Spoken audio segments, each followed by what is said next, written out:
नमस्कार, मैं doctor KC. Sharma, associate professor, department of geography, Babu Sovaram Rajkiya Kala महाविद्यालय अलवर। आज हम बीए पार्ट सेकंड में भूगोल विषय के अंतर्गत मानव भूगोल के आधारभूत सिद्धांतों की चर्चा कर रहे हैं। इसके आज हम द्वितीय पाठ हम यहाँ अध्ययन करेंगे। इसमें सबसे पहले आज हम सौर शक्ति, सोलर एनर्जी को हम लेते हैं।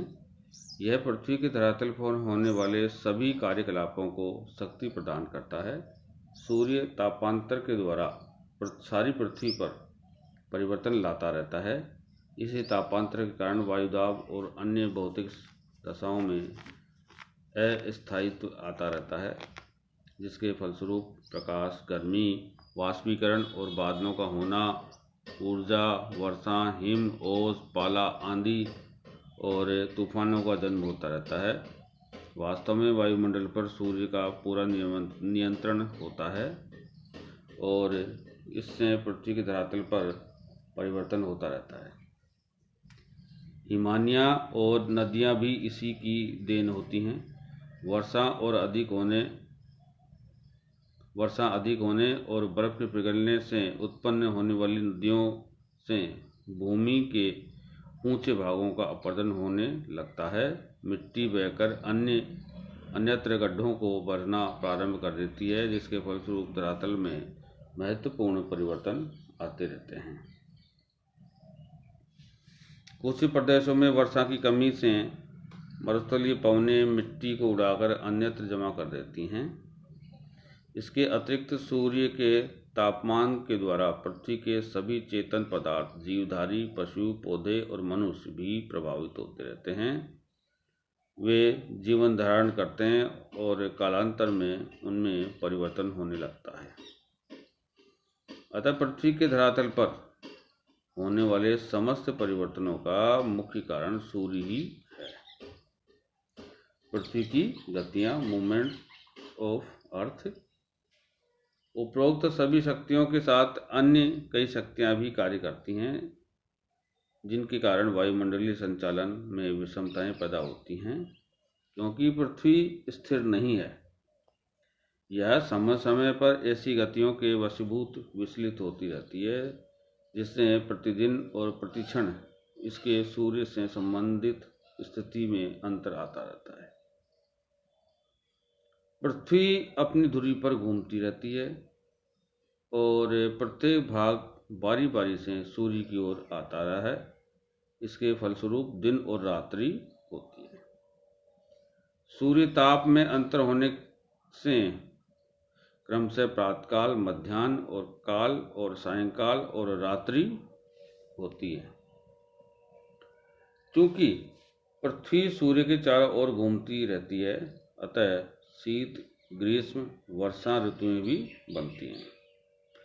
दैनिक और वार्षिक परिवर्तन के कारण वायुमंडल सजीव और मानव क्रिया परिवर्तनशील बनी रहती है। पृथ्वी की इन दोनों गतियों के कारण पवनों और धाराओं आदि गतिशील वस्तुओं की दिशा में भी परिवर्तन हो जाता है। इन गतियों के फलस्वरूप सूर्य द्वारा पृथ्वी पर होने वाली क्रियाओं में बड़ा अंतर आता रहता है। इन शक्तियों के कारण ही पृथ्वी के संतुलन में अंतर आ जाता है। पृथ्वी की ये गतियां इस प्रकार जड़ और चेतन दोनों को ही प्रभावित करती हैं। गुरुत्वाकर्षण शक्तियां, ग्रेविटेशनल फोर्स। पृथ्वी की ये गतियां और सौर शक्ति पृथ्वी पर असंतुलन बनाने के मुख्य स्रोत होती हैं। इनके कारण पृथ्वी के विभिन्न पदार्थ अस्थिर और अनियंत्रित रहते हैं। गुरुत्वाकर्षण शक्ति पृथ्वी पर स्थिरता, संतुलन और नियंत्रण लाती है। यह ऐसी शक्ति है जो प्रत्येक अव्यवस्थित और अस्थिर वस्तु को शांत और स्थिर बनाए रखती है, क्योंकि प्रत्येक वस्तु इस शक्ति के कारण अपने केंद्र की ओर खिंचती है। यह खिंचाव धरातल को एक सपाट मैदान की भांति बनाने का कार्य करता है। इसी शक्ति के कारण मेघों से होने वाली वर्षा धरातल की ओर आती है। पर्वतों के शिखरों पर होने वाली वर्षा भी नीचे की धरातल की ओर गुरुत्वाकर्षण शक्ति के कारण सी नदियों के रूप में जो ढाल बना होता है पहाड़ों का, पर्वतों का, उसके अनुरूप बहती है और वायुमंडल में भी संतुलन बना रहता है। प्रोफेसर ब्रून्स ने गुरुत्वाकर्षण शक्ति को बुद्धिमान शक्ति, वाइज फोर्स, और सूर्य ताप और की शक्ति को मूर्ख शक्ति कहा है, क्योंकि गुरुत्वाकर्षण शक्ति पृथ्वी पर विभिन्न दाब और घनत्व की वस्तुओं या प्रदेशों के बीच चट्टानों के वितरण द्वारा एक ऐसी असंतुलन की अवस्था ला देती है जिससे सभी स्थानों के बीच स्थायित्व एवं असंतुलन की अंतर्धारा चलने लगती है। यह आकर्षण क्रियाओं को वश में रखकर उन्हें संतुलित और सुव्यवस्थित रखती है, जबकि इसके विपरीत सूर्य शक्ति मूर्ख शक्ति मानी गई है, क्योंकि इसका कार्य वायुमंडल संचालन में विषमता उत्पन्न करना होता है, जिससे अंत में धरातल में अनेक परिवर्तनों का जन्म होता है।